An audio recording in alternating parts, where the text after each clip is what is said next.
ನಮಸ್ಕಾರ ವಿದ್ಯಾರ್ಥಿಗಳೇ. 10ನೇ ತರಗತಿಯವರೆಗೆ ನಾನು ಮಿಡಿಲ್ ಕ್ಲಾಸ್ನಾಗ ಬ್ರಿಟಿಷ್ ಆಳ್ವಿಕೆಯ ಪರಿಣಾಮಗಳು ಅಂತ ಪಾಠ ಸ್ಟಾರ್ಟ್ ಮಾಡಿದ. ಅದರಲ್ಲಿ ಬ್ರಿಟಿಷ್ ಆಳ್ವಿಕೆಯಿಂದ ಯಾವ ರೀತಿ ಪರಿಣಾಮ ಉಂಟಾದವು, ಆ ಪರಿಣಾಮಗಳಲ್ಲಿ ಅವರು ಹೊಸದಾಗಿ ಸ್ಥಾಪನೆ ಮಾಡಿರ್ತಕ್ಕಂಥ ಇಲಾಖೆಗಳು ಯಾವ್ಯಾವ ಅನ್ನೋದ್ರ ಬಗ್ಗೆ ಕೆಲವೊಂದು ನೋಡ್ತೀವಿ. ಏನಂದ್ರೆ ಆಡಳಿತಾತ್ಮಕ ಮತ್ತು ನ್ಯಾಯಾಂಗದ ವ್ಯವಸ್ಥೆಯನ್ನ ಮಾಡ್ತಾರೆ ಅವರು. ಅದರಲ್ಲಿ ನಾಗರಿಕ ಸೇವೆಗಳನ್ನ ಸೃಷ್ಟಿ ಮಾಡ್ತಾರ. ನಾಗರಿಕ ಸೇವಕರನ್ನ ಹೆಂಗ ಸ್ಪರ್ಧಾತ್ಮಕ ಪರೀಕ್ಷೆಗಳ ಮುಖಾಂತರ ಅವರನ್ನ ಆಯ್ಕೆ ಮಾಡುವಂತ ಒಂದು ಇದು ಮಾಡ್ಕೋತಾರ. ಅವರು ತಮ್ಮ ಆಡಳಿತ ಅಂದ್ರ ತಮ್ಮದೇ ಆಗಿರ್ತಕ್ಕಂಥ ರೀತಿಯಲ್ಲಿ ಸ್ಪರ್ಧಾತ್ಮಕ ಪರೀಕ್ಷೆಗಳನ್ನು ನಡೆಸಿ ಆಯ್ಕೆ ಮಾಡುವಂತ ಪ್ರಕ್ರಿಯೆಯನ್ನು ಅವರು ನಡೆಸ್ತಾರ ಅಂತ ಕ್ಲಾಸ್ ಹೇಳಿದೆ. ಇನ್ನೊಂದು ನ್ಯಾಯಾಂಗ ವ್ಯವಸ್ಥೆ ಹೆಂಗಿತ್ತು, ಅವ್ರ ಬಳಿ ಎರಡು ರೀತಿಯ ನ್ಯಾಯಾಂಗ ವ್ಯವಸ್ಥೆ ಇತ್ತು. ಫೌಜದಾರಿ ಅದಾಲತ್, ದಿವಾನಿ ಅದಾಲತ್, ಒಂದು ಕ್ರಿಮಿನಲ್ ನ್ಯಾಯಾಲಯ, ಒಂದು ಅಪರಾಧ ನ್ಯಾಯಾಲಯ, ಇನ್ನೊಂದು ನಾಗರಿಕ ನ್ಯಾಯಾಲಯ ಅಂತ ಎರಡು ರೀತಿಯ ನ್ಯಾಯಾಲಯಗಳನ್ನ ಅವರು ಸ್ಥಾಪನೆ ಮಾಡಿದ್ರು ಅಂತ ಲಾಸ್ಟ್ ಕ್ಲಾಸ್ ಹೇಳಿದ್ದಾರೆ. ಇವತ್ತ ಪೊಲೀಸ್ ವ್ಯವಸ್ಥೆ ಅವರು ಬ್ರಿಟಿಷರು ತಮ್ಮ ಆಡಳಿತದ ಅನುಕೂಲಕ್ಕಾಗಿ ಹಲವಾರು ಕಾರ್ಯಕ್ರಮಗಳನ್ನ ಹಮ್ಮಿಕೊಳ್ತಾರೆ, ಹಲವಾರು ಯೋಜನೆಗಳನ್ನ ಹಾಕೋತಾರ. ಅದರಲ್ಲಿ ಪೊಲೀಸ್ ವ್ಯವಸ್ಥೆ ಅನ್ನೋದು ಕೂಡ ಒಂದು. ಇದು ಅವರ ಆಡಳಿತಕ್ಕೆ ಸಹಾಯ ಮಾಡುವಂತಹ ರೀತಿಯಲ್ಲಿ ಇದನ್ನ ಏನ್ ಮಾಡ್ತಾರ ಅಂದ್ರೆ ಅವರು ಸೃಷ್ಟಿಯನ್ನ ಮಾಡ್ಕೋತಾರ. ಪೊಲೀಸ್ ವ್ಯವಸ್ಥೆ ಆಂತರಿಕವಾಗಿ ಶಾಂತಿ ಮತ್ತು ಸುವ್ಯವಸ್ಥೆಯನ್ನ ಕಾಪಾಡುವ ಸಲುವಾಗಿ, ಈಗ ನೋಡಿ ನಮ್ಮಲ್ಲೂ ನಮ್ಮ ಗಡಿ ಪ್ರದೇಶಗಳನ್ನ ಕಾಯುವ ಸಲುವಾಗಿ ಮಿಲಿಟರಿ ಅವರು ಇರ್ತಾರೆ, ಸೈನಿಕರು ಇರ್ತಾರೆ. ಅದೇ ರೀತಿ ಒಳಗ ಆಂತರಿಕ ಭದ್ರತೆ, ಶಾಂತಿ, ಸುವ್ಯವಸ್ಥೆನ ಕಾಪಾಡಬೇಕು ಅಂದ್ರೆ ನಾಡಿನ ಒಳಗಡೆ ಪೊಲೀಸ್ ವ್ಯವಸ್ಥೆ ಅದ. ಅದೇ ರೀತಿ ಅವರು ಕೂಡ ಆಂತರಿಕ ಶಾಂತಿ ಮತ್ತು ಸುವ್ಯವಸ್ಥೆಯನ್ನ ಕಾಪಾಡುವ ಸಲುವಾಗಿ ಅವ್ರು ಏನ್ ಮಾಡ್ತಾರ ಅಂದ್ರ ಪೊಲೀಸ್ ವ್ಯವಸ್ಥೆಯನ್ನ ಸೃಷ್ಟಿ ಮಾಡ್ತಾರ. ಮೊಟ್ಟ ಮೊದಲ ಬಾರಿಗೆ ಲಾರ್ಡ್ ಕಾರ್ನ್ವಾಲಿಸ್ ಎನ್ನುವಂತ ಬ್ರಿಟಿಷ್ ಅಧಿಕಾರಿ ಏನ್ ಮಾಡ್ತಾರ ಅಂದ್ರೆ ವ್ಯವಸ್ಥಿತವಾಗಿರ್ತಕ್ಕಂಥ ಪೊಲೀಸ್ ವಿಭಾಗವನ್ನ ಅಸ್ತಿತ್ವಕ್ಕೆ ತರ್ತಾನ. SP ಎನ್ನುವಂತ ಒಂದು ಹುದ್ದೆಯನ್ನ ಸ್ಥಾಪನೆ ಮಾಡ್ತಾನ. ಹೊಸ ಹುದ್ದೆ ಸೂಪರಿಂಟೆಂಡೆಂಟ್ ಆಫ್ ಪೊಲೀಸ್ ಅಂತೇಳಿ, ಸೂಪರಿಂಟೆಂಡೆಂಟ್ ಆಫ್ ಪೊಲೀಸ್ ಎನ್ನುವಂತ ಒಂದು SP ಎನ್ನುವಂತ ಹುದ್ದೆಯನ್ನು ಹೊಸದಾಗಿ ಸೃಷ್ಟಿ ಮಾಡ್ತಾನ. 1793ರಲ್ಲಿ ಪ್ರತಿಯೊಂದೊಂದು ಜಿಲ್ಲೆಗಳಲ್ಲಿ ಠಾಣೆಯನ್ನ ಮಾಡ್ತಾನ. ಪ್ರತಿ ಠಾಣೆಯನ್ನ ಕೋತ್ವಾಲ್ ಎನ್ನುವಂತ ವ್ಯಕ್ತಿಯ ಅಧೀನದಲ್ಲಿ, ಹಳ್ಳಿಗಳನ್ನ ಚೌಕಿದಾರರ ಅಧೀನದಲ್ಲಿ ಏನ್ ಮಾಡ್ತಿದ್ವು ಅಂದ್ರ ಇರುವ ಹಾಗೆ ಅವರ ಅಧೀನದಲ್ಲಿ ಇರುವ ಹಾಗೆ ಮಾಡಿದ್ದ. ಇನ್ನು ಕೋತ್ವಾಲರು ಹಳ್ಳಿಗಳ ಮಟ್ಟದಲ್ಲಿ ಕಳ್ಳತನ, ಅಪರಾಧ ಏನಾದರೂ ನಡೆದೇ ಇರೋ ಹಾಗೆ ಅವರು ನಿಯಂತ್ರಣವನ್ನ ಮಾಡುವಂತ ಜವಾಬ್ದಾರಿಯನ್ನು ಕೋತ್ವಾಲರು ಹೊಂದಿದ್ರು. ಅಂದ್ರ ಪ್ರತಿ ಜಿಲ್ಲೆಯನ್ನ ಠಾಣೆಗಳನ್ನ ವಿಭಜಿಸಿ ಪ್ರತಿ ಠಾಣೆಯನ್ನ ಕೋತ್ವಾಲರು ಅಂತ ಅಧಿಕಾರಿ ಅಧೀನದಲ್ಲಿ ಆ ಠಾಣೆಯನ್ನ ಇಟ್ಟು ಹಳ್ಳಿಗಳಲ್ಲಿ ಚೌಕಿದಾರ ಎನ್ನುವಂತ ಒಬ್ಬ ವ್ಯಕ್ತಿಯನ್ನ ನೇಮಕ ಮಾಡ್ತಿದ್ರು. ಕೋತ್ವಾಲರುಗಳು ಹಳ್ಳಿಗಳ ಮಟ್ಟದಲ್ಲಿ ಏನ್ ಮಾಡ್ತಿದ್ರು ಅಂದ್ರೆ ಮೇಲ್ವಿಚಾರಣೆ ಮಾಡ್ತಿದ್ರು. ಯಾವುದೇ ಅಪರಾಧ, ಕಳ್ಳತನ, ಇತರೆ ಯಾವುದೇ ದರೋಡೆ ಈ ರೀತಿ ನಡೆದೇ ಇರೋ ಹಾಗೆ ನೋಡ್ಕೊತಾ ಇದ್ರು. ಇನ್ನು 1770ರ ದಶಕದಾಗ ಭೀಕರವಾಗಿ ಏನಾಯ್ತು ಅಂದ್ರೆ ಬರಗಾಲ ಬಂತು. ಕಾನೂನು ಸುವ್ಯವಸ್ಥೆ ಏನಾಯ್ತು ಅಂದ್ರ ಸುವ್ಯವಸ್ಥೆ ಸಮಸ್ಯೆ ಆಗ್ತಾ ಹೋಯ್ತು. ಇಡೀ ಪೊಲೀಸ್ ವ್ಯವಸ್ಥೆಯನ್ನು ಬ್ರಿಟಿಷ್ ಅಧಿಕಾರಿಗಳ ಅಧೀನ ಒಳಪಡಿಸಲಾಯಿತು. ನೋಡ್ರಿ, ಈ ರೀತಿ ಪೊಲೀಸ್ ವ್ಯವಸ್ಥೆನ ಬ್ರಿಟಿಷ್ ಅಧಿಕಾರಿಗಳ ಅಧೀನಕ್ಕೆ 1770ರಲ್ಲಿ ಒಳಪಡಿಸಲಾಯಿತು.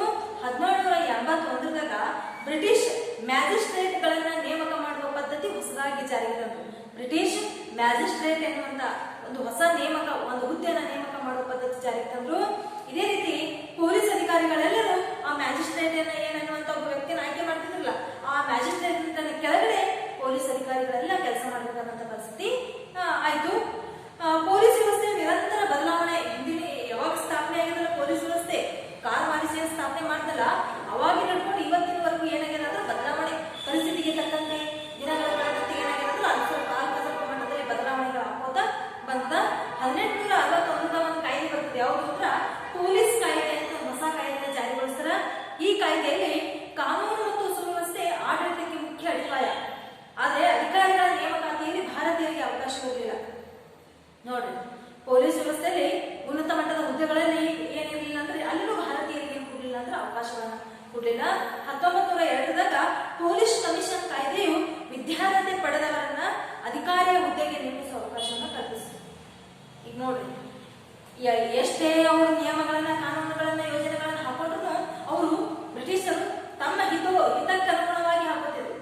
ಇನ್ನೊಂದು ಭಾರತೀಯರಿಗೆ ಅದರಲ್ಲಿ ಅವಕಾಶ ಸಿಗದೇ ಇರೋ ರೀತಿಯಲ್ಲಿ ಯೋಜನೆಗಳನ್ನ ಹಾಕೋತಾ ಇದ್ರು. ಆದ್ರೆ ಪೊಲೀಸ್ ವ್ಯವಸ್ಥೆಯನ್ನ ಏನೋ ನಿರ್ಮಾಣ ಮಾಡಿದ್ರು ಅಂದ್ರೆ ಅದರಲ್ಲಿಯೂ ಕೂಡ ಭಾರತೀಯರಿಗೆ ಏನಾಗಿಲ್ಲ ಅಂದ್ರೆ ಅವಕಾಶಗಳು ಸಿಗ್ಲಿಲ್ಲ. ಮುಂದೆ 1902ದಾಗ ಪೊಲೀಸ್ ಕಮಿಷನ್ ಕಾಯ್ದೆ ಅಂತ ಹೊಸ ಕಾಯ್ದೆ ಜಾರಿಗೆ ತರ್ತಾರೆ. ಆ ಕಾಯ್ದೆ ಮುಖಾಂತರ ಏನಿತ್ತು ಅಂದ್ರೆ ವಿದ್ಯಾರ್ಥಿಯನ್ನ ಪಡೆದವರು ಏನ್ ಮಾಡ್ಬೋದು ಅಂದ್ರೆ ಅಧಿಕಾರವನ್ನ ಹಿಡ್ಕೋಬಹುದು. ಪೊಲೀಸ್ ಕಾಯ್ದೆ ಅಂದ್ರೆ ಪೊಲೀಸ್ ವ್ಯವಸ್ಥೆ ಮೇಲೆ ಅಧಿಕಾರವನ್ನ ಪಡ್ಕೋಬಹುದು. ಆದ್ರೆ ಅಲ್ಲೂ ಕೂಡ ಬ್ರಿಟಿಷರು ಇಂಗ್ಲಿಷ್ ಶಿಕ್ಷಣವನ್ನ, ಉನ್ನತ ಮಟ್ಟದ ಶಿಕ್ಷಣವನ್ನ ಪಡೆದವರೇ ಇಂಗ್ಲಿಷ್ ಇರ್ತಿದ್ರು. ಭಾರತೀಯರು ಅಷ್ಟೊಂದು ಉನ್ನತ ಮಟ್ಟದ ಶಿಕ್ಷಣವನ್ನ ಪಡೆದಿರ್ತಿರ್ಲಿಲ್ಲ. ಹಾಗಾಗಿ ಇಲ್ಲೂ ಕೂಡ ಭಾರತೀಯರಿಗೆ ಏನಾಗಲಿಲ್ಲ ಅಂದ್ರೆ ಯಾವುದೇ ಅವಕಾಶಗಳು ಸಿಗಲಿಲ್ಲ. ಇನ್ನು ಸೈನ್ಯ ವ್ಯವಸ್ಥೆ, ಸೈನಿಕ ವ್ಯವಸ್ಥೆಯನ್ನು ಮಾಡ್ತಾರೆ. ಹೆಂಗ್ ಸೈನ್ಯ ವ್ಯವಸ್ಥೆ ಅಂದ್ರೆ ಬ್ರಿಟಿಷರ ಕಾಲದ ಆಡಳಿತ ವ್ಯವಸ್ಥೆಯಲ್ಲಿ ಸೈನ್ಯ ಒಂದು ಅವರಿಗೆ ಆಧಾರ ಸ್ತಂಭ ಆಯಿತು. ಅವರು ಅವರದೇ ಆಗಿರ್ತಕ್ಕಂತ ಒಂದು ಸಾಮ್ರಾಜ್ಯವನ್ನ ಕಟ್ಟಿಕೊಳ್ಳೋ ಸಲುವಾಗಿ ಕೋಟೆಯನ್ನು ನಿರ್ಮಾಣ ಮಾಡಿಕೊಂಡ್ರು. ಅವಾಗ ನೀವು ಸಿರಾಜುದ್ದೌಲನ ಟೈಮ್ ಹೇಳಲ್ಲ, ಕ್ಲಾಸಿಕಲ್ನ ಹೇಳುವಾಗಲೇ ಹೇಳಿ ಏನಂದ್ರೆ ಫೋರ್ಟ್ ವಿಲಿಯಂ ಅಂತ ಕೋಟೆಯನ್ನ ಭದ್ರಪಡಿಸ್ಕೊತಾರ. ಆ ಕೋಟೆಯನ್ನು ಯಾಕೆ ಭದ್ರಪಡಿಸ್ಕೊಂಡ್ರಿ ಅಂತ ಪ್ರಶ್ನೆಯನ್ನ ಮಾಡಿದಾಗ ಸಿರಾಜುದ್ದೌಲನಿಗೆ ಬ್ರಿಟಿಷರ ಬಗ್ಗೆ ಕಿತ್ತಾಟ ನಡೀತದ, ಯುದ್ಧ ನಡೀತದ. ಕ್ಲಾಸಿಕಲ್ನ ನಡೆದು ಏನಾಗ್ಬಿಡ್ತದಂದ್ರ ಅದು ಆ ಒಂದು ನಮ್ಮ ಇಡೀ ಭಾರತವನ್ನ ಅವರು ಸಂಪೂರ್ಣವಾಗಿ ನಮ್ಮ ಅಧೀನಕ್ಕೆ ತಗೊಳಕ್ ಅವಕಾಶ ಆಗ್ಬಿಡ್ತದ. ಅದರ ಸಿರಾಜುದ್ದೌಲ ಸೋಲ್ತನ. ಹಂಗ ಇಲ್ಲೂ ಕೂಡ ಬ್ರಿಟಿಷರ ಕಾಲದಲ್ಲಿ ವ್ಯವಸ್ಥೆ ಸೈನಿಕರು ಅನ್ನುವಂಥದ್ದು ಒಂದು ಅವರಿಗೆ ಆಧಾರ ಸ್ತಂಭ ಆಗಿತ್ತು. ಭಾರತೀಯರನ್ನೇ ಸೈನ್ಯದಲ್ಲಿ ಸೇರಿಸಿಕೊಂಡು ಭಾರತೀಯ ಅರಸರನ್ನೇ ಸೋಲಿಸಿ ಭಾರತೀಯ ಪ್ರದೇಶವನ್ನೇ ಅವರು ವಶಕ್ಕೆ ತಗೊಂಡು, ಅಂದ್ರ ಎಷ್ಟು ಚಾಣಾಕ್ಷ ಬುದ್ಧಿವಂತಿಕೆ ಹೊಂದವರಾಗಿದ್ರು ಬ್ರಿಟಿಷರು ಅನ್ನೋದಕ್ಕೆ ಉದಾಹರಣೆ. ಭಾರತೀಯ ಸೈನಿಕರನ್ನೇ ತಮ್ಮ ಸೈನ್ಯದಲ್ಲಿ ಸೇರ್ಪಡೆ ಮಾಡಿಕೊಂಡು ಉನ್ನತ ಅಧಿಕಾರಿಗಳು ಮಾತ್ರ ಅವರಾಗಿದ್ದರು. ದುಡಿಯುವಂತ, ಹೋರಾಟ ಮಾಡಿ ಪ್ರಾಣ ಕೊಡುವಂತ ಸೈನಿಕರು ಮಾತ್ರ ಭಾರತೀಯರಾಗಿದ್ದರು. ಭಾರತೀಯ ಸೈನಿಕರನ್ನೇ ಬಳಕೆ ಮಾಡಿಕೊಂಡು ಭಾರತೀಯ ಅರಸರ ಜೊತೆಗೆ ಅವರಿಗೆ ಯುದ್ಧಕ್ಕೆ ಹಚ್ಚಿ ಭಾರತೀಯ ಅರಸರನ್ನೇ ಸೋಲಿಸಿ ಭಾರತೀಯ ಸಾಮ್ರಾಜ್ಯವನ್ನ ಅವರು ತಮ್ಮ ಹಿಡಿತಕ್ಕೆ ತಗೊಂಡಿದ್ರು. ಇದರಲ್ಲಿ ಭಾರತೀಯರದೇ ಹಾರತಿದ್ದೆ ವಿನಃ ಅವ್ರದ್ದೇನು ಲಾಸ್ ಆಗ್ತಿರ್ಲಿಲ್ಲ. ಇನ್ನು ಅಧಿಕಾರಿಗಳು ಬ್ರಿಟಿಷರೇ ಆಗಿರ್ತಿದ್ರು. ಭಾರತೀಯರಿಗೆ ಉನ್ನತ ಹುದ್ದೆಗಳು ಕೊಡ್ತಾನೆ ಇರಲಿಲ್ಲ. ಅವರು ಉನ್ನತ ಹುದ್ದೆಗಳೆಲ್ಲ ಅವ್ರ ಅಧೀನದಲ್ಲಿ ಇರ್ತಿದ್ವು. ಅತಿ ಹೆಚ್ಚಿಗೆ ಒಂದು ಉನ್ನತ ಹುದ್ದೆ ಕೊಟ್ಟರ ಭಾರತೀಯರಿಗೆ ಅಂದ್ರೆ ಸುಬೇದಾರ ಎನ್ನುವಂತ ಒಂದು ಹುದ್ದೆ, ಅದಷ್ಟೇ. ಅದಕ್ಕಿಂತ ಮ್ಯಾಲ ಇರ್ತಕ್ಕಂಥ ದೊಡ್ಡ ದೊಡ್ಡ ಅಧಿಕಾರಿಗಳೆಲ್ಲ ಬ್ರಿಟಿಷರೇ ಆಗ್ತಿದ್ರು. ಅಂದ್ರೆ ಒಟ್ಟಾರೆ ಹೇಳ್ಬೇಕಂದ್ರೆ ಬ್ರಿಟಿಷರ ಕೈ ಕೆಳಗೆ ಗುಲಾಮರಾಗಿ ಅವರು ಹೇಳಿದಂತೆ ಕೇಳ್ಕೊಂಡು ಇರುವಂತ ಒಂದು ಪರಿಸ್ಥಿತಿ ಭಾರತೀಯರಾಗಿತ್ತು ಅಂತೇಳಿ ಹೇಳ್ಬೋದು. 1857ರ ಘಟನೆಯ ನಂತರ ಪೀಲ್ ಎನ್ನುವಂತ ಅಧಿಕಾರಿಯ ನೇತೃತ್ವದಲ್ಲಿ ಒಂದು ಸಮಿತಿ ಶಿಫಾರಸು ಮಾಡ್ತದ ಬ್ರಿಟಿಷ್ ಸರ್ಕಾರಕ್ಕ. ಬ್ರಿಟಿಷ್ ಸರ್ಕಾರ ಶಿಫಾರಸು ಮಾಡಿದ ಬ್ರಿಟಿಷ್ ಸರ್ಕಾರ ಪಡಿತದ. ಈ ಶಿಫಾರಸುಗಳ ಆಧಾರದ ಮೇಲೆ ಸೈನಿಕ ವ್ಯವಸ್ಥೆಯನ್ನ ಇನ್ನೊಂದ್ಸಲ ಏನ್ ಮಾಡಿದೆ ಅಂದ್ರೆ ಮರು ವಿನ್ಯಾಸ, ಇನ್ನೊಂದ್ಸಲ ಸಜ್ಜುಗೊಳಿಸಿ. ಸೈನಿಕ ವ್ಯವಸ್ಥೆ ಹಿಂಗಿರಬಾರ್ದು, ಇನ್ನೊಂದ್ಸಲ ಇದಕ್ಕೆ ಬದಲಾವಣೆಯನ್ನ ತಗೊಂಡ್ಬರ್ರಿ ಅಂತ ಶಿಫಾರಸು ಮಾಡ್ತದ. ಆದರೆ ಏನೇ ಬದಲಾವಣೆಗಳನ್ನ ತಂದರೂ ಕೂಡ ಭಾರತದಲ್ಲಿ ಇರುವವರೆಗೂ, ಭಾರತವನ್ನು ಬಿಟ್ಟು ಹೋಗುವವರೆಗೂ ಬ್ರಿಟಿಷರು ಅಧಿಕಾರಿಗಳು ಮಾತ್ರ ತಾವೇ ಆಗಿದ್ದು ಕೈ ಕೆಳಗಡೆ ಅವರಿಗೆ ಸಹಾಯಕ್ಕಾಗಿ ಕೂಲಿ ಕಾರ್ಮಿಕರಾಗಿ ಮಾತ್ರ ಭಾರತೀಯರನ್ನು ಅವ್ರು ಏನ್ ಮಾಡಿದ್ರು ಅಂದ್ರೆ ಬಳಕೆ ಮಾಡ್ಕೊಂಡ್ರು ಅಂತೇಳಿ ಹೇಳ್ಬಹುದು. ಇನ್ನು ನೆಕ್ಸ್ಟ್ ಇಲ್ಲಿ ಭೂಕಂದಾಯ ನೀತಿಗಳು ಅಂತವ, ಅವು ಖಾಯಂ ಜಮೀನ್ದಾರಿ ಪದ್ಧತಿ ಅದ, ಲಾರ್ಡ್ ಕಾರ್ನ್ವಾಲಿಸ್ ಜಾರಿ ತರ್ತಾನೆ. ನೆಕ್ಸ್ಟ್ ಮಹಾಕಾರಿ ಪದ್ಧತಿ ಅದ. ಆಮೇಲೆ ಇದು MR ಬರ್ಡ್, ಜೇಮ್ಸ್ ಥಾಮ್ಸನ್ ಅಂತವರು ಜಾರಿ ತರ್ತಾರ. ರೈತವಾರಿ ಪದ್ಧತಿ ಥಾಮಸ್ ಮನ್ರೋ ಅಂತ ಮದ್ರಾಸ್ ಪ್ರಾಂತದಾಗ ಜಾರಿಗೆ ತರ್ತಾರ. ಅಂದ್ರ ಇವು ಈ ಭೂಕಂದಾಯ ನೀತಿಗಳ ಬಗ್ಗೆ ಒಂದ್ ಜನ ಏನ್ ಮಾಡಿ ಹೇಳ್ರಿ ಬತ್ತ ಈಗ ನಾನು ಕ್ಲಾಸ್ ಏನ್ ಕೇಳ್ತಿಲ್ಲ, ಕೇಳೋದಾದ್ರೆ ನೀವು ಮುಂದೆ ಓದಿ ಏನದ ಅನ್ನೋದು ನೋಡ್ರಿ. ಯಾಕಂದ್ರ ಇವು ಹೋಸಲ ನೀವು ತೆಗ್ದಿರು ಏನಂತ ಸಿಲೆಬಸ್ ಏನ್ ತೆಗ್ದಿದ್ರು, ಮತ್ತೆ ಈ ವರ್ಷ ಇಡ್ತಾರೋ ಏನ್ ಮಾಡ್ತಾರೋ ಗೊತ್ತಿಲ್ಲ. ಅದಕ್ಕಾಗಿ ಇಟ್ಟರು ನಿಮ್ಗೆ ಸಿಲೆಬಸ್ ಇತ್ತು ಅಂದ್ರೆ ಮತ್ತೆ ನೀವು ಸಾರಿ ಬರ್ತಿಲ್ಲ ಅವಾಗ ಹೇಳ್ತೀನಂತ. ಇಟ್ಟಿಲ್ಲ ಅಂದ್ರೆ ಇದೇನು ಭೂಕಂದಾಯ ಹೋಗ್ಬೇಡ್ರಿ. ನೆಕ್ಸ್ಟ್ ಸಂವಿಧಾನದ ಬೆಳವಣಿಗೆ ಅಂತ, ಸಂವಿಧಾನಾತ್ಮಕ ಬೆಳವಣಿಗೆ ಇನ್ನೂ ಕೂಡ ಪೂರಾ ತೆಗ್ದಾರ. ಇದನ್ನು ಮಾತಿಟ್ರು ಅಂದ್ರೆ ಹೇಳ್ತಾರಂತ. ಈಗ ನೆಕ್ಸ್ಟ್ ಏನ್ ಹೇಳ್ತೀನಿ ಅಂದ್ರೆ ಆಧುನಿಕ ಶಿಕ್ಷಣದ ಆರಂಭ. ಭಾರತದಲ್ಲಿ ಆಧುನಿಕ ಶಿಕ್ಷಣ ಪ್ರಾರಂಭ ಮಾಡಿದವರು ಬ್ರಿಟಿಷರೇ. ಅದು ಹೆಂಗ ಆರಂಭ ಆಯಿತು? ಅದನ್ನ ಅವರು ಆರಂಭ ಮಾಡಿದ್ದು ಅವ್ರ ಹಿತದೃಷ್ಟಿಗೋಸ್ಕರನೇ, ತಮಗೆ ಅದರಿಂದ ಉಪಯೋಗ ಆಗಲಿ ಅನ್ನುವಂತ ಹಿತದೃಷ್ಟಿಯಿಂದ ಅವರು ತಮ್ಮ ಸ್ವಹಿತ ದೃಷ್ಟಿಯಿಂದ ಆಧುನಿಕ ಶಿಕ್ಷಣದ ಪ್ರಾರಂಭ ಮಾಡಿದ್ರು ಕೂಡ ಅದು ಭಾರತೀಯರಿಗೆ ಅದರ ಲಾಭ ಸಿಕ್ತು ಅಂತ ಹೇಳ್ಬೋದು. ನೋಡಿ ಏನಾಯ್ತು ಅಂದ್ರ ಭಾರತೀಯರ ಸಾಂಪ್ರದಾಯಿಕ ಶಿಕ್ಷಣ ನಿರಂತರವಾಗಿ ಹಿಂದಿನಿಂದ ಸಾಂಪ್ರದಾಯಿಕ ನಂಬಲಿಕ್ಕೆ ನಾವು ಬರಗಿಂತ ಮೊದಲ ಶಿಕ್ಷಣ ಇದ್ದಿದ್ದಿಲ್ಲ ಅಂತ ಏನಿಲ್ಲ, ನಂಬಲಿತ್ತು. ಸಾಂಪ್ರದಾಯಿಕ ಪದ್ಧತಿಯಲ್ಲಿ ಶಿಕ್ಷಣ ಇರ್ತಿತ್ತು. ಗುರುಕುಲ ಪದ್ಧತಿಯಲ್ಲಿ ಇಲ್ಲಿ ಮಠ ಮಂದಿರ, ಕೆಲವೊಂದು ಎಲ್ಲೋ ಒಂದೊಂದು ಶಾಲೆಗಳು ಇವೆಲ್ಲ ಇರ್ತಿದ್ವು. ಮಧ್ಯಕಾಲೀನ ಸಂದರ್ಭದಲ್ಲಿ ಮುಸ್ಲಿಂ ರಾಜ್ಯ ವ್ಯವಸ್ಥೆ ನೆಲೆಗೊಂಡು ಶಿಕ್ಷಣವನ್ನು ನೀಡುವುದರಲ್ಲಿ ಪಾರಂಪರಿಕ ವಿಧಾನದ ಜೊತೆ ಬದಲಾವಣೆಗಳು ಉಂಟಾದವು. ಪ್ರಾಚೀನ ಯುಗದಲ್ಲಿ ಗುರುಕುಲ ಪದ್ಧತಿ ಇತ್ತು. ಆಮೇಲೆ ಮಧ್ಯಯುಗದಲ್ಲಿ ಮದರಸಾಗಳು, ಇವು ಶಾಲೆ ಕಾಲೇಜುಗಳು ಸ್ವಲ್ಪ ಮಟ್ಟದಲ್ಲಿ ಏನಾದ್ರು ಸ್ಟಾರ್ಟ್ ಆದವು. ಆದ್ರೆ ಮುಂದೆ ಬದಲಾವಣೆಗಳು ಆಕೋತ 18ನೇ ಶತಮಾನಕ್ಕ ಬ್ರಿಟಿಷ್ ಆಡಳಿತ ಪ್ರಾರಂಭ ಆಯ್ತಲ್ಲ, ಅವಾಗ ಭಾರತದಲ್ಲಿ ಐರೋಪ್ಯ ಮತ್ತು ಆಂಗ್ಲೋ ಇಂಡಿಯನ್ ಸಮುದಾಯಗಳ ಮಕ್ಕಳಿಗೆ ಹೊಸ ಶಾಲೆಗಳು ಏನಾದ್ರು ಪ್ರಾರಂಭವಾದವು. ಆದ್ರೆ ಈ ಶಿಕ್ಷಣ ಕ್ರಮ ವಿಸ್ತರಣೆ ಆಗಿದ್ದರಿಂದ ಸ್ಥಳೀಯ ಮಕ್ಕಳ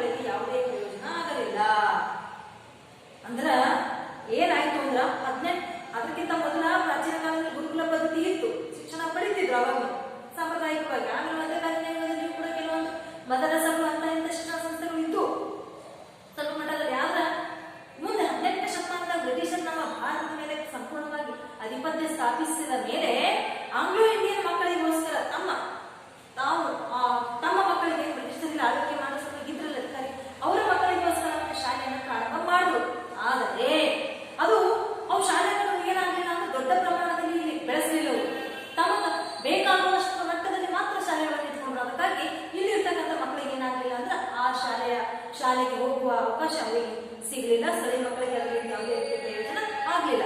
ಆಧುನಿಕ ಶಿಕ್ಷಣ ಪ್ರಸಾರ ಆಗಬೇಕು, ಎಲ್ಲರಿಗೂ ಈ ಆಧುನಿಕ ಶಿಕ್ಷಣ ಸಿಗಬೇಕು ಅನ್ನೋ ಉದ್ದೇಶಕ್ಕೋಸ್ಕರ ವಾರನ್ ಹೆಸ್ಟಿಂಗ್ ಅನ್ನುವಂಥವ್ರು ಏನ್ ಮಾಡ್ತಾರೆ ಅಂದ್ರೆ ಮೊದಲ ಉತ್ತೇಜನ ಕೊಟ್ಟು ಇಲ್ಲಿ ಇರ್ತಕ್ಕಂಥವ್ರಿಗೆ ಶಿಕ್ಷಣ ಕೊಡಬೇಕು ಅಂತ ಉತ್ತೇಜನ ಕೊಟ್ಟವ್ರೆ ವಾರನ್ ಹೆಸ್ಟಿಂಗ್ ಅನ್ನುವಂಥ ಬ್ರಿಟಿಷ್ ಅಧಿಕಾರಿ. 1789ದಾಗ ಅವನು ವಾರನ್ ಹೆಸ್ಟಿಂಗ್ ಕಲ್ಕತ್ತಾ ಮದರಸ ಎನ್ನುವಂತ ಒಂದು ಶಿಕ್ಷಣ ಸಂಸ್ಥೆಯನ್ನ ಪ್ರಾರಂಭ ಮಾಡ್ತಾನೆ. ಜೋನಾಥನ್ ಡಂಕನ್ ಎಂಬ ಮತ್ತೊಬ್ಬ ಬ್ರಿಟಿಷ್ ವ್ಯಕ್ತಿ 1792ರಾಗ ಬನಾರಸ್ನಾಗ ಒಂದು ಸಂಸ್ಕೃತ ಕಾಲೇಜನ್ನ ಸ್ಥಾಪನೆ ಮಾಡ್ತಾರೆ. ಈಗ ಸ್ಟಾರ್ಟ್ ಆಗಿ ನೋಡು, ಭಾರತೀಯರಿಗೂ ಕೂಡ ಶಿಕ್ಷಣ ಕೊಟ್ರ ಅವರು ನಮಗೆ ಸಹಾಯ ಮಾಡ್ತಾರೆ ಆಡಳಿತಕ್ಕ ಅನ್ನುವಂತ ಒಂದು ಉದ್ದೇಶ ಇಟ್ಕೊಂಡು ವಾರನ್ ಹೆಸ್ಟಿಂಗ್ ಏನ್ ಮಾಡ್ತಾನೆ ಅಂದ್ರೆ ಮೊಟ್ಟ ಮೊದಲ ಬಾರಿಗೆ ಕಲ್ಕತ್ತಾದಾಗ ಒಂದು ಮದರಸನ್ನ ಸ್ಥಾಪನೆ ಮಾಡ್ತಾನೆ. ಅದೇ 1792ದಾಗ ಬನಾರಸ್ನಾಗ ಒಂದು ಸಂಸ್ಕೃತ ಕಾಲೇಜನ್ನ ಕೂಡ ಪ್ರಾರಂಭ ಮಾಡ್ತಾನೆ. ಆದರೆ ಬ್ರಿಟಿಷ್ ಶಿಕ್ಷಣದ ವ್ಯಾಪಕ ವಿಸ್ತರಣೆಗೆ ಮೊದಲು ಒತ್ತಾಯಿಸಿದವರು ಚಾರ್ಲಸ್ ಗ್ರಾಂಟ್ ಎನ್ನುವಂತ ವ್ಯಕ್ತಿ. ಅಂದ್ರ ಬ್ರಿಟಿಷರು ತಮ್ಮ ಜೊತೆಗೆ ಇಲ್ಲಿರ್ತಕ್ಕಂಥ ಭಾರತೀಯರಿಗೂ ಕೂಡ ಶಿಕ್ಷಣ ಸಿಗಬೇಕು ಅಂತ ಒತ್ತಾಯ ಮಾಡಿದವರು ಯಾರು ಅಂದ್ರೆ ಚಾರ್ಲಸ್ ಗ್ರಾಂಟ್ ಎನ್ನುವಂತ ಒಬ್ಬ ವ್ಯಕ್ತಿ. ಅಂದ್ರ ಇಲ್ಲಿ ಆಧುನಿಕ ಶಿಕ್ಷಣ ಬನಾರಸ್ನಾಗ ಒಂದು ಕಾಲೇಜನ್ನ ಸ್ಥಾಪನೆ ಮಾಡಿದ್ರು, ಸಂಸ್ಕೃತ ಕಾಲೇಜು. ಆಮೇಲೆ ಕಲ್ಕತ್ತಾದಾಗ ಒಂದು ಮದರಸ ಎನ್ನುವಂತ ಒಂದು ಶಿಕ್ಷಣ ಸಂಸ್ಥೆಯನ್ನ ಸ್ಥಾಪನೆ ಮಾಡಿದ್ರು. ಆದ್ರ ಇವು ಸ್ಥಾಪನೆ ಮಾಡಿದ್ರು ಕೂಡ ಬ್ರಿಟಿಷ್ ಶಿಕ್ಷಣದ ವ್ಯಾಪಕವಾಗಿ ಬ್ರಿಟಿಷರ ಆಂಗ್ಲ ಶಿಕ್ಷಣವನ್ನ ದೊಡ್ಡ ಮಟ್ಟದಲ್ಲಿ ಭಾರತದಲ್ಲಿ ವಿಸ್ತರಣೆ ಮಾಡಿದವ ಯಾರು ಅಂದ್ರ ವಿಸ್ತರಣೆ ಮಾಡಬೇಕು ಅಂತ ಒತ್ತಾಯ ಮಾಡಿದವ ಯಾರು ಅಂದ್ರ ಚಾರ್ಲಸ್ ಗ್ರಾಂಟ್ ಎನ್ನುವಂತ ಒಬ್ಬ ಬ್ರಿಟಿಷ್ ವ್ಯಕ್ತಿ. ಇನ್ನು 1828ದಾಗ ವಿಲಿಯಂ ಬೆಂಟಿಂಗ್ ಏನ್ ಮಾಡ್ತಾನ ಅಂದ್ರೆ ಜನರಲ್ ಗವರ್ನರ್ ಆಗಿ ಭಾರತಕ್ಕೆ ಬರ್ತಾನ, ನೇಮಕ ಆಗಿ ಭಾರತಕ್ಕೆ ಬಂದ ಆದ್ಮೇಲೆ ನೋಡು ಅದಕ್ಕೆ ಆಧುನಿಕ ಶಿಕ್ಷಣದ ಆರಂಭ ಮಾಡಿದವ ಯಾರು ಅಂತ ಕೇಳಿದ್ರ ಲಾರ್ಡ್ ವಿಲಿಯಂ ಬೆಂಟಿಂಗ್ ಅಂತ ಹೇಳ್ಬೇಕು. ಯಾಕಂದ್ರ ಅವರ ನೇತೃತ್ವದಲ್ಲಿ ದೊಡ್ಡ ಪ್ರಮಾಣದಲ್ಲಿ ಆಧುನಿಕ ಶಿಕ್ಷಣ ಭಾರತದಲ್ಲಿ ಏನಾಯ್ತು ಅಂದ್ರೆ ಪ್ರಾರಂಭ ಆಯಿತು ಅಂತ. ಇವರು 1828ದಾಗ ಲಾರ್ಡ್ ವಿಲಿಯಂ ಬೆಂಟಿಂಗ್ ಭಾರತಕ್ಕೆ ಬರ್ತಾನ ಗವರ್ನರ್ ಆಗಿ. ಬ್ರಿಟಿಷರಿಂದ ಅಧಿಕಾರವನ್ನ ಪಡೆದು ಬಂದಾದ್ಮೇಲೆ ವಿಶೇಷವಾಗಿ ಏನ್ ಮಾಡ್ತಾನ ಅಂದ್ರೆ ಶಿಕ್ಷಣವನ್ನ ವಿಸ್ತರಣೆ ಮಾಡಬೇಕು ಅಂತೇಳಿ ಪ್ರಯತ್ನವನ್ನ ಪಡ್ತಾನ. ಮೆಕಾಲೆ ಎನ್ನುವಂತವರನ್ನ ಕಾನೂನಿನ ಸದಸ್ಯನಾಗಿ ಬೆಂಟಿಕ್ ಏನ್ ಮಾಡ್ತಾನ ಅಂದ್ರೆ ನೇಮಕವನ್ನ ಮಾಡ್ತಾನೆ. ಈ ವಿಲಿಯಂ ಬೆಂಟಿಕ್ ಗವರ್ನರ್ ಆಗಿ ಬಂದಲ್ಲ, ಇವ ತನ್ನ ಅಧಿಕಾರದ ಅವಧಿಯಲ್ಲಿ ಶಿಕ್ಷಣವನ್ನ ವಿಸ್ತರಣೆ ಮಾಡಬೇಕು ಅನ್ನುವಂತ ಉದ್ದೇಶದಿಂದ ಲಾರ್ಡ್ ಮೆಕಾಲೆ ಎನ್ನುವಂತ ಒಬ್ಬ ವ್ಯಕ್ತಿಯನ್ನ ಏನ್ ಮಾಡ್ತಾನಂದ್ರ ಕಾನೂನಿನ ಸದಸ್ಯನಾಗಿ ನೇಮಕ ಮಾಡ್ತಾನ. ಸಾರ್ವಜನಿಕ ಶಿಕ್ಷಣಕ್ಕೆ ಅಂದ್ರೆ ಎಲ್ಲರಿಗೂ ಸರ್ವರಿಗೂ ಒಂದು ಸಮಾಜದಲ್ಲಿರ್ತಕ್ಕಂಥ ಎಲ್ಲರಿಗೂ ಶಿಕ್ಷಣ ಸಿಗಬೇಕು ಅನ್ನುವಂತ ವಿಷಯಕ್ಕೆ ಸಂಬಂಧಪಟ್ಟ ಹಾಗೆ ಒಂದು ಸಮಿತಿಯನ್ನ ನೇಮಕ ಮಾಡಿ ಆ ಸಮಿತಿಗೆ ಅಧ್ಯಕ್ಷನಾಗಿ ಆ ಮೆಕಾಲೆ ಅವರನ್ನ ಏನ್ ಮಾಡ್ತಾನಂದ್ರ ನೇಮಕವನ್ನ ಮಾಡ್ತಾನೆ. 1835ರಲ್ಲಿ ಇಂಗ್ಲಿಷ್ ಶಿಕ್ಷಣಕ್ಕೆ ಸಂಬಂಧಪಟ್ಟ ಹಾಗೆ ಮೆಕಾಲೆ ಅವರು ಒಂದು ವರದಿಯನ್ನ ಸಿದ್ಧ ಮಾಡ್ತಾರೆ. ಅದು ಆಧುನಿಕ ಭಾರತದ ಶಿಕ್ಷಣದ ವ್ಯವಸ್ಥೆಗೆ ಈ ಮೆಕಾಲೆ ಕೊಟ್ಟಿರ್ತಕ್ಕಂಥ ಒಂದು ವರದಿ ದೊಡ್ಡ ಪ್ರಮಾಣದಲ್ಲಿ ಏನ್ ಮಾಡ್ತಂದ್ರೆ ಪ್ರಭಾವವನ್ನ ಬೀರ್ತದೆ. ರಕ್ತ ಮಾಂಸಗಳಲ್ಲಿ ಭಾರತೀಯರಾಗಿಯೂ ಅಭಿರುಚಿ ಅಂದ್ರೆ ಈ ಯೋಜನೆ ಈ ಆಧುನಿಕ ಶಿಕ್ಷಣದ ಆರಂಭ ಮಾಡ್ಲಿಕ್ಕೆ ಒಂದು ಯೋಜನೆಯನ್ನು ರೂಪಿಸ್ತಾರಲ್ಲ ಮೆಕಾಲೆ, ಆ ಮೆಕಾಲೆ ಅವರ ಆ ಯೋಜನೆಯಲ್ಲಿ ಹೆಂಗಿರ್ತಂದ್ರ ರಕ್ತ ಮತ್ತು ಮಾಂಸಗಳಲ್ಲಿ ಭಾರತೀಯರು ಹುಟ್ಟಿದ್ದು ನಾವು ಭಾರತೀಯರಾಗಿ, ಆದರೆ ಅಭಿರುಚಿ, ಅಭಿಪ್ರಾಯ, ನೀತಿ, ಬುದ್ಧಿವಂತಿಕೆಯಲ್ಲಿ ಇಂಗ್ಲಿಷ್ ತರ ಇರಬೇಕು. ಅಂದ್ರ ಈ ಆಧುನಿಕ ಶಿಕ್ಷಣ ಆರಂಭ ಮಾಡೋದು ಎದ್ರ ಸಲುವಾಗಿ ಅಂದ್ರ ಭಾರತದಲ್ಲಿ ಹುಟ್ಟಿರ್ತಕ್ಕಂತಹ ಭಾರತೀಯರು ಹುಟ್ಟಕ್ಕೆ ಮಾತ್ರ ಭಾರತೀಯರು ಅಂದ್ರ ರಕ್ತ ಮಾಂಸ ದೈಹಿಕವಾಗಿ ಮಾತ್ರ ಭಾರತೀಯರು. ಅವ್ರ ಮನಸ್ಸಿನಲ್ಲಿರ್ತಕ್ಕಂಥ ಅಭಿರುಚಿ, ಅವರ ಅಭಿಪ್ರಾಯ, ಅವ್ರ ಬುದ್ಧಿಶಕ್ತಿ ಹೆಂಗಿರ್ಬೇಕು ಅಂದ್ರೆ ಬ್ರಿಟಿಷರ ತರ ಇರಬೇಕು ಅನ್ನೋಂಥದ್ದು ಒಂದು ಯೋಜನೆ ಮತ್ತು ಇವ್ರು ಯಾಕಂದ್ರೆ ಬೆಂಟಿಕ್ ಅವ್ರದ್ದಾಗಿರ್ತದ. ಅದೇ ರೀತಿ ಮೆಕಾಲೆ ಅವರು ಅದೇ ರೀತಿ ಯೋಜನೆಯನ್ನ ರೂಪಿಸ್ತಾರೆ. ಭಾರತದ ವಿದ್ಯಾಭ್ಯಾಸ ಕ್ರಮದಲ್ಲಿ ಇಂಗ್ಲಿಷ್ ಭಾಷೆಯು ಮಾಧ್ಯಮವಾಗಿ ಬಳಕೆಯಾಗಿದ್ದು ಪ್ರಾರಂಭವಾದದ್ದು 1830. ಅಂದ್ರ ವಿದ್ಯಾಭ್ಯಾಸ ಕ್ರಮ ಸ್ಟಾರ್ಟ್ ಆಯಿತು, ಆಧುನಿಕ ಶಿಕ್ಷಣ ಪ್ರಾರಂಭ ಆಯಿತು ವಿಲಿಯಂ ಬೆಂಟಿಕ್ನಿಂದ. ಆಧುನಿಕ ಶಿಕ್ಷಣ ಪ್ರಾರಂಭ ಆದ್ಮೇಲೆ ಇಂಗ್ಲಿಷ್ ಭಾಷೆಯನ್ನ ಏನ್ ಮಾಡಿದ್ರು ಅಂದ್ರ ಆ ಒಂದು ಶಿಕ್ಷಣದ ಭಾಷೆಯಾಗಿ. ಈಗ ನೋಡ್ರಿ, ನೀವು ಯಾವ ಮಾಧ್ಯಮದಲ್ಲಿ ಓದುತ್ತೀರಿ ಅಂದ್ರೆ ಅದೇ ರೀತಿ ಇಂಗ್ಲಿಷ್ ಶಿಕ್ಷಣವನ್ನ ಇಂಗ್ಲಿಷ್ ಭಾಷೆಯಲ್ಲೇ ಶಿಕ್ಷಣವನ್ನ ಕೊಡಲು ಏನ್ ಮಾಡ್ತಾರ ಅಂದ್ರೆ ಪ್ರಾರಂಭ ಮಾಡ್ತಾರ. ನಂತರದ ಪ್ರಮುಖ ಬೆಳವಣಿಗೆಗಳ ಏನೇನಾದವು ಅಂದ್ರ ಸರ್ ಚಾರ್ಲಸ್ ವುಡ್ ಇನ್ನೊಬ್ರು ಬರ್ತಾರ, ಇನ್ನೊಬ್ರು ಬ್ರಿಟಿಷ್ ವ್ಯಕ್ತಿ 1854 ಅವರು ಒಂದು ಆಯೋಗವನ್ನ ರೆಡಿ ಮಾಡ್ತಾರ. ಅವರು ಕೆಲವೊಂದು ಶಿಕ್ಷಣಕ್ಕೆ ಸಂಬಂಧಪಟ್ಟ ಹಾಗೆ ಶಿಫಾರಸುಗಳನ್ನ ತಮ್ಮದೇ ಆಗಿರ್ತಕ್ಕಂಥ ಆಲೋಚನೆಗಳನ್ನ ಅವರು ಕೂಡ ಮಾಡ್ತಾರ. ಅಂದಿನ ಗವರ್ನರ್ ಲಾ ಡಾಲ್ಹೌಸಿ ಕಲ್ಕತ್ತಾ, ಬಾಂಬೆ, ಮದ್ರಾಸುಗಳಲ್ಲಿ ಏನ್ ಮಾಡ್ತಾರ ಅಂದ್ರೆ ಹೊಸದಾಗಿರ್ತಕ್ಕಂಥ ಯೂನಿವರ್ಸಿಟಿ ಅಂದ್ರೆ ವಿಶ್ವವಿದ್ಯಾನಿಲಯ, ಉನ್ನತ ಶಿಕ್ಷಣವನ್ನ ಕೊಡಬೇಕು ಅನ್ನುವಂಥ ಉದ್ದೇಶದಿಂದ ಭಾರತೀಯರಿಗೂ ಮತ್ತು ಅಲ್ಲಿರ್ತಕ್ಕಂಥ ಬ್ರಿಟಿಷರಿಗೂ ಎಲ್ಲರಿಗೂ ಏನ್ ಮಾಡ್ಬೇಕು ಅಂದ್ರೆ ಶಿಕ್ಷಣ ಸಿಗ್ಬೇಕು ಅನ್ನೋ ಉದ್ದೇಶದಿಂದ ಲಾರ್ಡ್ ಡಾಲ್ಹೌಸಿ ಏನ್ ಮಾಡ್ತಾರಂದ್ರ ಚಾರ್ಲಸ್ ವುಡ್ ಅವರ ಶಿಫಾರಸಿನ ಮೇರೆಗೆ 3 ಯೂನಿವರ್ಸಿಟಿಗಳನ್ನ ತಯಾರು ಮಾಡ್ತಾನ, ರೆಡಿ ಮಾಡಿಸ್ತಾನ. ಎಲ್ಲಿ ಅಂದ್ರ ಒಂದು ಕಲ್ಕತ್ತಾ, ಇನ್ನೊಂದು ಬಾಂಬೆ, ಇನ್ನೊಂದು ಮದ್ರಾಸ್, ಈಗ ಚೆನ್ನೈ ಅಂತ ಕರಿತೀವಿ ನಾವು ಮದ್ರಾಸಿ. ಅಲ್ಲಿ ನೂತನ ಯೂನಿವರ್ಸಿಟಿಗಳನ್ನ ಏನ್ ಮಾಡ್ತಾನ ಅಂತ ನಿರ್ಮಾಣವನ್ನ ಮಾಡಿಸ್ತಾನ. ಯಾವಾಗ ಅಂದ್ರೆ 1857. ನಂತರ ಶಿಕ್ಷಣ ಏನಾಯ್ತು ಅಂದ್ರೆ ಎಲ್ಲರಿಗೆ ಸಿಗ್ಲಿಕ್ಕ ಅನುಕೂಲ ಆಯ್ತು. ಆಲ್ಮೋಸ್ಟ್ ಭಾರತೀಯರು ಏನ್ ಮಾಡಿದ್ರು ಅಂದ್ರೆ ಈ ಆಧುನಿಕ ಶಿಕ್ಷಣದ ಏನ್ ಆರಂಭ ಆಯ್ತಲ್ಲ ಇದ್ರ ಉಪಯೋಗವನ್ನ ಬಹಳಷ್ಟು ಜನ ಪಡ್ಕೊಂಡ್ರು. ಅದಕ್ಕೆ ನೋಡಿ ನಾವು 1947 ಅಷ್ಟಕ್ಕೆ ನಾವು ಸ್ವಾತಂತ್ರ್ಯ ಪಡ್ಕೊಂಡೆವು. ಯಾಕಂದ್ರ ಆಧುನಿಕ ಶಿಕ್ಷಣ ಕೊಟ್ರ ಬ್ರಿಟಿಷರು ಏನ್ ತಿಳ್ಕೊಂಡಿರು ಅಂದ್ರೆ ನಾವು ಭಾರತೀಯರಿಗೆ ಆಧುನಿಕ ಶಿಕ್ಷಣ ಕೊಟ್ಟೆವು ಅಂದ್ರೆ ನಮಗೆ ಭಾರತೀಯರಿಗೆ ಏನಾಗಿ ಹೆಲ್ಪ್ ಸಿಗ್ತದ, ನಮ್ಮ ಆಡಳಿತ ಮಾಡಿ ನಮಗೆ ಅವ್ರು ಸಹಾಯ ಮಾಡ್ತಾರ ಅನ್ನುವಂತ ಉದ್ದೇಶದಿಂದ ಅವ್ರು ನಮಗೆ ಶಿಕ್ಷಣ ಕೊಡ್ತಾರ. ಆದ್ರ ಶಿಕ್ಷಣವನ್ನ ಪಡೆದಿರ್ತಕ್ಕಂಥ ಭಾರತೀಯರು ಏನ್ ಮಾಡಿದ್ರು ಅಂದ್ರ ನಮ್ಮ ತಾವು ಏನ್ ಮಾಡಿದ್ರು ಅಂದ್ರೆ ಭಾರತೀಯರ ಜನರನ್ನ ಏನ್ ಮಾಡಿದ್ರು ಅಂದ್ರ ಒಂದು ಜಾಗೃತರನ್ನಾಗಿ ಮಾಡುವಂತ ಒಂದು ವ್ಯವಸ್ಥೆಯನ್ನ ಮಾಡ್ತಾರ. ಅಂದ್ರ ಇಲ್ಲಿ ಇರ್ತಕ್ಕಂಥ ಜನರು ಅನಾಗರಿಕರು ಇರ್ತಾರೆ. ಇವರು ಶಿಕ್ಷಣವನ್ನ ಪಡ್ಕೊಂಡವ್ರು ಏನ್ ಮಾಡ್ತಾರ ಅಂದ್ರೆ ನಾವು ಸ್ವತಂತ್ರರು, ನಮ್ಮ ದೇಶಕ್ಕೆ ಬ್ರಿಟಿಷರು ಬರ್ತಾರ, ನಮ್ಮ ಸಂಪತ್ತನ್ನ ಲೂಟಿ ಮಾಡ್ಕೊಂಡು ನಡೆದಾರ, ಅದಕ್ಕಾಗಿ ನಾವು ಸ್ವಂತ ಏನ್ ಮಾಡ್ಬೇಕು ಅಂದ್ರೆ ಅವ್ರ ವಿರುದ್ಧ ಹೋರಾಡ್ಬೇಕು ಅಂತೇಳಿ ಆ ಓದಿರ್ತಕ್ಕಂಥ ಜನ ಓದದೇ ಇರೋರಿಗೆ ಏನ್ ಮಾಡ್ಬೇಕು ಅಂದ್ರೆ ತಿಳುವಳಿಕೆಗಳನ್ನ ಹೇಳಿದ್ರು. ಅದರ ಪ್ರತಿಫಲನೆ ಎಲ್ಲರೂ ಸೇರಿ ಒಟ್ಟಾಗಿ ಸ್ವಾತಂತ್ರ್ಯ ಹೋರಾಟವನ್ನ ಮಾಡಿದ್ರು. ಅದರ ಪ್ರತಿಫಲನೆ ಪತ್ರಿಕೆಗಳನ್ನ ಪ್ರಾರಂಭ ಮಾಡಿದ್ರು, ಶಾಲೆ ಕಾಲೇಜುಗಳಲ್ಲಿ ಏನ್ ಮಾಡಿದ್ರು ಬೋಧನೆಗಳನ್ನ ಮಾಡಿದ್ರು, ಸ್ವತಂತ್ರ ಹೋರಾಟಕ್ಕೆ ಪ್ರೇರಕವಾಗಿರ್ತಕ್ಕಂಥ ಭಾಷಣಗಳನ್ನ ಮಾಡಿದ್ರು, ಸಭೆ ಸಮಾರಂಭಗಳನ್ನ ಮಾಡಿದ್ರು ಕಲ್ತವರು. ಇದರಿಂದ ಜನ ಜಾಗೃತರಾಗಿ ಬ್ರಿಟಿಷರ ಜೊತೆಗೆ ಹೋರಾಟಕ್ಕೆ ಹೇಳಿದ್ರು. ಆ ಶಿಕ್ಷಣದ ಪ್ರತಿಫಲನೆ ನಮಗ ಆದಷ್ಟು ಬೇಗ ಏನಾಯ್ತು ಅಂದ್ರೆ ಬ್ರಿಟಿಷರಿಂದ ಮುಕ್ತಿ ಸಿಕ್ತು ಅಂತ ಹೇಳ್ಬೋದು. ಇನ್ನು ಬ್ರಿಟಿಷ್ ಶಿಕ್ಷಣದ ಪರಿಣಾಮಗಳು ಏನ್ ಪರಿಣಾಮಗಳಾದವು ಅಂದ್ರ ಭಾರತೀಯರು ಆಧುನಿಕತೆ, ಜಾತ್ಯತೀತತೆ, ಪ್ರಜಾಪ್ರಭುತ್ವ, ವೈಜ್ಞಾನಿಕವಾಗಿರ್ತಕ್ಕಂಥ ಹೊಸ ಹೊಸ ಆಲೋಚನಾ ಕ್ರಮದ ಜೊತೆಗೆ ರಾಷ್ಟ್ರೀಯತೆ ಅಂದ್ರೆ ನಾವು, ನಮ್ಮ ದೇಶ, ನಮ್ಮ ಭೂಮಿ, ನಮ್ಮ ನೆಲ ನಮ್ಮದು ಅನ್ನುವಂಥ ದೃಷ್ಟಿಕೋನವನ್ನ ಜನ ಬೆಳೆಸ್ಕೊಳ್ಳೋಕೆ ಸ್ಟಾರ್ಟ್ ಆಯ್ತು. ನಾ ಈಗ ಹೇಳಿದ್ರೆ ನಿಮ್ಗೆ ಅದಕ್ಕೆ ಯಾರ್ಯಾರು ಶಿಕ್ಷಣವನ್ನ ಪಡೆದಿರಲ್ಲ ಅವರೆಲ್ಲ ಬಹಳಷ್ಟು ಜಾಗೃತರಾಗಿ ಸ್ಟಾರ್ಟ್ ಮಾಡೋದು. ಮೊದಲು ಅವರೆಲ್ಲ ಮಂದಬುದ್ಧಿ ಅಂದ್ರೇನು ಜಾಣರೇ ಇರ್ತಾರ. ಅಂದ್ರೆ ಅವರಿಗೆ ಇಂಗ್ಲಿಷ್ ಭಾಷೆ ಗೊತ್ತಿಲ್ಲದೆ ಸಲುವಾಗಿ ಆ ಇಂಗ್ಲಿಷರ ಆಡಳಿತದ ಕ್ರಮ ಗೊತ್ತಾಗ್ತಿದ್ದಿಲ್ಲ ಅವರಿಗೆ. ಆಮೇಲೆ ಬೇರೆ ಬೇರೆ ದೇಶದ ಹಿಸ್ಟ್ರಿ ಅವ್ರಿಗೆ ಗೊತ್ತಾಗ್ತಿದ್ದಿಲ್ಲ.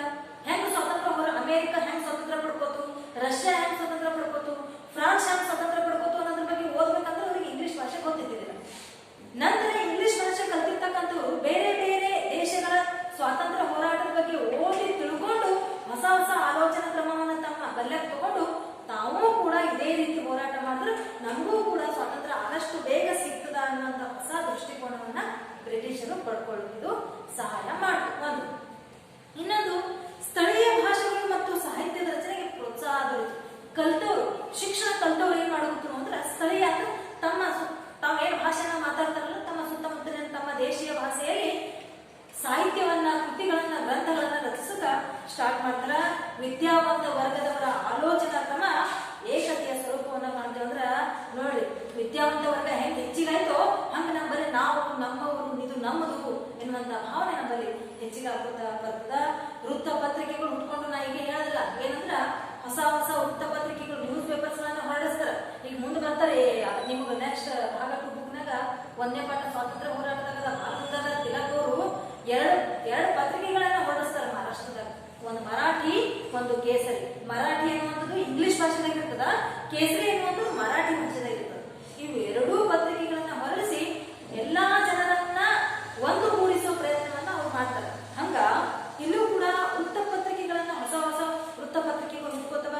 ಅದೇ ರೀತಿ ಸರ್ಕಾರದ ನೀತಿ ನಿಯಮಗಳನ್ನ ಜನ ಟೀಕೆ ಮಾಡುತ್ತ. ಈಗ ನೋಡಿ ಬ್ರಿಟಿಷ್ ಸರ್ಕಾರ ಅವಾಗ ಏನು ಮಾಡಿದ್ದೇ ಕಾನೂನು ಯಾರಿಗೆ ಹೇಳಕ ಕೇಳಕ ಅವಕಾಶ ಇದ್ದಿಲ್ಲ, ಅವ್ರಿಗೆ ತಿಳಿದಿಲ್ಲ ನೀತಿ ಕಾನೂನುಗಳು. ಸಾಲಿ ಕಲ್ತ ಮೇಲೆ ಅಂದ್ರೆ ಆಧುನಿಕ ಶಿಕ್ಷಣ ದೊರೆತ ಮೇಲೆ, ಇಂಗ್ಲಿಷ್ ಶಿಕ್ಷಣ ದೊರೆತ ಮೇಲೆ ಭಾರತೀಯರು ಏನ್ ಮಾಡಿಬಿಡ್ತಾರೆ ಅಂದ್ರೆ ಬ್ರಿಟಿಷರ ಆಡಳಿತದಲ್ಲಿ ಏನಾದರೂ ಏರುಪೇರಾದ್ರೆ ಪ್ರಶ್ನೆ ಮಾಡುವಂತ ಕೆಲಸವನ್ನ ಭಾರತೀಯರು ಮಾಡಕ ಸ್ಟಾರ್ಟ್ ಮಾಡ್ತಾರ. ಇನ್ನು ಹೊಸ ಧಾರ್ಮಿಕ ಮತ್ತು ಸಾಮಾಜಿಕ ಚಳವಳಿಗಳು, ಲಾಸ್ಟ್ ಪಾಠ ಇರ್ತಲ್ಲ, ಕಲ್ತಿರ್ತಕ್ಕಂಥ ವರ್ಗನೇ ಅವರು, ರಾಜಾರಾಮ್ ಮೋಹನ್ ರಾಯ್, ದಯಾನಂದ ಸರಸ್ವತಿ, ವಿದ್ಯಾವಂತ ವರ್ಗದವರವರೆಲ್ಲ ಅವು ಈ ರೀತಿ ಹೊಸ ಸಾಮಾಜಿಕ ಮತ್ತು ಧಾರ್ಮಿಕ ಸುಧಾರಣೆಗಳನ್ನ ಮಾಡಬೇಕು ಅಂತ ವಿದ್ಯಾವಂತ ವರ್ಗದವರು ಮುಂದಾಗ್ತಾರ. ಇನ್ನು ಜೆ.ಎಸ್. ಮಿಲ್, ರೂಸೋ, ಮಾಂಟೆಸ್ಕೋ ಮುಂತಾದವರ ಚಿಂತನೆಗಳು ಭಾರತೀಯ ವಿದ್ಯಾವಂತರ ಆಲೋಚನಾ ಕ್ರಮದಲ್ಲಿ ನಾವೀನ್ಯತೆ ಹೊಸ ಹೊಸದನ್ನ ತರ್ತಾವ. ಯಾರು ಅಂದ್ರ ಜೆ.ಎಸ್. ಮಿಲ್ ಅಂತ ಬರ್ತಾರ. ರೂಸೋ ಇವರು ಒಬ್ಬ ಸಮಾಜ ಸುಧಾರಕ, ಇವರು ರೂಸೋ. ಇನ್ನೊಬ್ರು ಮಾಂಟೆಸ್ಕೋ ಅಂತ ಬರ್ತಾರ. ಫ್ರಾನ್ಸ್, ರಷ್ಯಾ, ಅಮೆರಿಕ ಈ ಎಲ್ಲಾ ಸ್ವಾತಂತ್ರ್ಯ ಸಂಗ್ರಾಮಗಳಲ್ಲಿ ಇಂಥ ಒಬ್ಬ ಜ್ಞಾನಿಗಳು ಕೆಲಸ ಮಾಡಿದ್ರೆ ಅಲ್ಲೆಲ್ಲ ಅಮೆರಿಕಕ್ಕದು ಸ್ವಾತಂತ್ರ್ಯ ಸಿಕ್ತು. ಅದೇ ರೀತಿ ಇವರೆಲ್ಲರ ಮಹಾನ್ ತತ್ವಜ್ಞಾನಿಗಳು, ಇವರೆಲ್ಲ ಸಮಾಜ ಸುಧಾರಕರು. Rousseau, Montesquieu, J S. ಮಿಲ್, ಇನ್ನ ಬರ್ತಾರ ಲೆವಿನ, ಇವರೆಲ್ಲ ಬರ್ತಾರ. ಇನ್ನ ಮತ ಸುಧಾರಣೆ ಮಾಡ್ತಾರ, ಮತ ಸುಧಾರಣೆ ಪಿತಾಮಹ ಅಂತ ಬರ್ತಾನೆ ಇನ್ನೊಬ್ಬ. ಇವರೆಲ್ಲ ವಿಚಾರಧಾರೆಗಳು ಭಾರತೀಯರ ಮನಸ್ಸಿನ ಮೇಲೆ ಪ್ರಭಾವವನ್ನ ಬೀರ್ತವೆ. ಅದಕ್ಕಾಗಿ ಅವರ ವಿಚಾರದಲ್ಲಿ ಹೊಸದನ್ನ ಕಂಡುಕೊಳ್ಳುವಂತ ಪ್ರಯತ್ನವನ್ನು ಅವ್ರು ಮಾಡ್ತಾರೆ ಭಾರತೀಯರು. ಅದಕ್ಕಾಗಿ ಇವ್ರು ಏನ್ ಮಾಡ್ತಾರ ಅಂದ್ರ ಇವರೆಲ್ಲ ಅವರ ಮೇಲೆ ಪ್ರಭಾವವನ್ನ ಬೀರಿ ಭಾರತದಲ್ಲಿ ಒಂದು ಹೊಸ ಜಾಗೃತಿಯನ್ನು ಉಂಟು ಮಾಡಲು ಇವರು ಈ ತತ್ವಜ್ಞಾನಿಗಳು ಸಹಾಯ ಮಾಡ್ತಾರ ಅಂತ ಹೇಳ್ಬೋದು. ಇನ್ನು ಜಗತ್ತಿನಾದ್ಯಂತ ನಡೆಯುತ್ತಿದ್ದ ಸ್ವತಂತ್ರ ಚಳವಳಿಗಳ ಪ್ರಭಾವ ಭಾರತೀಯರ ಮೇಲೆ ಬಿತ್ತು. ಹೇಳಿದ್ರೆ ಜಗತ್ತಿನಾದ್ಯಂತ ಅಮೆರಿಕನು ಇಂಗ್ಲಿಷರ ಹಿಡಿತದಲ್ಲೇ ಇತ್ತು. 13 ಅಮೆರಿಕ ಸಂಯುಕ್ತ ಸಂಸ್ಥಾನ ಅಂತ ನಾವು ಯಾಕೆ ಕರಿತೀವಿ ಅಂದ್ರ ಅಲ್ಲಿ 13 ವಸಾಹತುಗಳಿತ್ತು. 13 ಬೇರೆ ಬೇರೆ ಬೇರೆ ಚಿಕ್ಕ ಪುಟ್ಟ ದೇಶಗಳು ಸೇರಿ ಒಂದು ಅಮೆರಿಕ ಸಂಯುಕ್ತ ಸಂಸ್ಥಾನ ಆಗ್ಯಾರ.